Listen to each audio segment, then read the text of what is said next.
Pakilagay doon ha, i-edit yun. Ready na po kami sa mature roles. Kasi feeling ko nag-mature na kami. Wala kang kwenta kaibigan. Bar boys may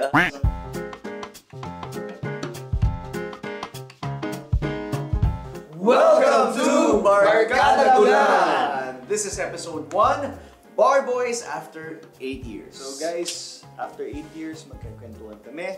So fire away with the questions.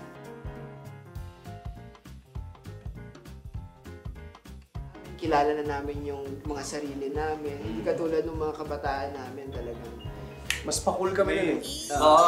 May existential crisis. Siguro ngayon ganun din kung paano kami with how we handle yung mga problema sa relationship, yung mga problema sa pamilya. Feeling ko tayo pa rin naman yung mga like, parang 13 years old na tayo na nasa ibang kahalang eh, di ba? Bar boys mo. Di ba nasa ibang kahalang? Teka lang, mas ngayon ako napapatanong ng mga bigger questions. Di ba? Hindi katulad nung mas bata tayo, parang, okay, sige. Pero ngayon, you have to be wise with your decision. Pero pwede pa rin tayo magkamali. Magkakamali pa rin tayo. Di ba? Kahit naman sabihin natin, huwag kang magkamali, huwag kang maging Oo eh. pagdadaan. Sabay. Dati kasi sumabit ako. Okay lang. Sumabit ako. Okay lang. Pwede may sumaro. Pwede may mga... Di ba ganun eh. Ngayon, kailangan. Ngayon parang tayo na dapat yung sasalo para dun sa mga kabataan na Sana. Tsaka ngayon, mas feeling ko kasi iba rin kung paano mo kausapin yung sarili mo. Paano mo i-handle yung relationships with like friends, family, like romantic relationships, even with our kids, etc. Ngayon, iba na yung mga boses kasi naririnig mo rin sa sarili mo, mas klaro sila dahil tumatanda tayo, di ba?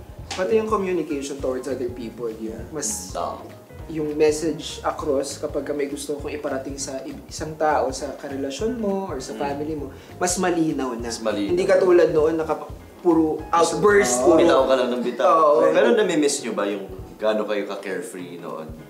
Kahit sa sinabi mo noon, last week, Pag may nakikita ka ng mga kabataan, ganyan ako noon.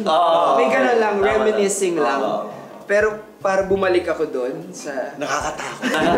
Ikaw ba Nakakatakot din pag bumalik ka doon. Kasi yung pagkakamali natin na ginagawa natin before, pag nagkamali tayo, okay lang. Ngayon, pag nagkamali tayo, may kadikit na eh. consequences yun.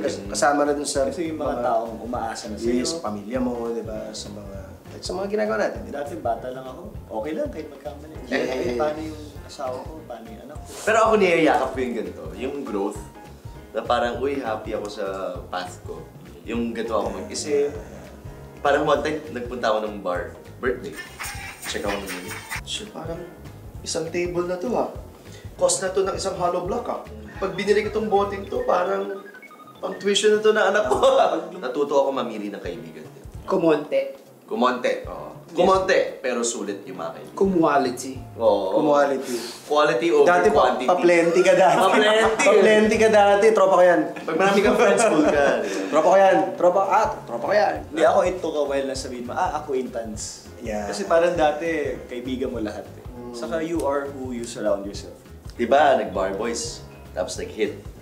Anong mga experiences nyo, no? I'm sure may mga lumalapit na law students sa inyo. All the time. Oo? Anong mga... Yung iba tinatanggap ko yung kaso. Kahit ka pumasa eh. Paano ka tatanggap ng kaso?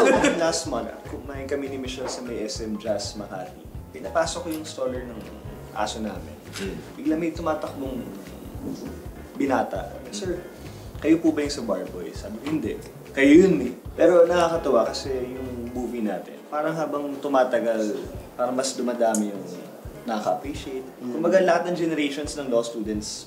Inspiration na talaga. Tama. Ako, natutuwa lang ako na every year nabubuhay yung mga memes natin, yung mga lines natin from Bar Boys 1. Pag may nakakausap ako tungkol dyan, ang sinasabi nila, tunay na ganun yung nangyayari sa law school. Kung law student ka, kailangan mapanood mo yung Bar Boys. Kailangan may statue tayo, guys. Isipin mo, di ba, naging siya, inspirasyon para yung mga iba magdire-diretso sa law school. Yung iba naging inspirasyon tayo, lumaban, di ba, ganun eh. My best friends, my brothers. 10 years ago, we left law school. Cheers! And then, life happened. And that's Barkada Gulan. We'll see you guys on the next one. And see you din sa mga sinihan.